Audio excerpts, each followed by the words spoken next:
என்னடா இவன் கேட்லாக் காட்டுறான்னு பாக்குறீங்களா? வேற ஒன்றும் இல்லை ஃப்ரெண்ட்ஸ், ஆர்டிமியா கல்ச்சர்ஸ் தான் எப்படி ஃபார்ம் பண்ணுறதுன்னு காட்ட போகிறோம். அதுக்கு தேவையான பொருட்கள் பார்த்தீங்கன்னா, ஒரு வாட்டர் பாட்டில், 1 லிட்டர் தண்ணி, 2 டேபிள் ஸ்பூன் சால்ட்டு, இவ்வளோதான் ஃப்ரெண்ட்ஸ்.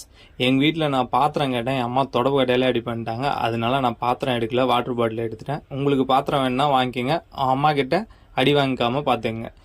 அதுக்கப்புறம் பார்த்தீங்கன்னா 2 டேபிள் ஸ்பூன் சால்ட் போட்டாச்சு ஃப்ரெண்ட்ஸ். இப்போ வந்து நல்லா குளிக்குங்க தண்ணியை. இப்படி 2 குலுக்கு, அப்படி 2 குலுக்கு நல்லா குலுக்கிட்டு, அதுக்கப்புறம் பார்த்தா டேபிள் அந்த வாட்டர் பாட்டில் ஓப்பன் பண்ணுறேங்க. ஓப்பன் பண்ணி பார்த்தா அந்த கேப்சூலில் எப்படியா இருந்தாலும் ஒரு 1,00,000 எக்ஸ் இருக்குன்னு நினைக்கிறேன் ஃப்ரெண்ட்ஸ். இந்த வீடியோ பிடிச்சிருந்தா லைக் பண்ணுங்கள், ஷேர் பண்ணுங்கள், மறக்காமல் சேனலை சப்ஸ்கிரைப் பண்ணுங்கள். கண்டிப்பாக இதுக்கு மோட்ரு போடுங்க. மோட்ரு போட்டால் வந்து ஒரு 24 ஹவர்ஸில் வந்து ஃபார்ம் ஆகிடும். அப்படி இல்லையா மினிமம் ஒரு 48 ஹவர்ஸாவது ஆகும். நெக்ஸ்ட் வீடியோவில் பார்க்கலாம் ஃப்ரெண்ட்ஸ், இந்த ஃபார்ம் எவ்வளோ கல்ச்சர்ஸ் ஃபார்ம் ஆயிருக்கு.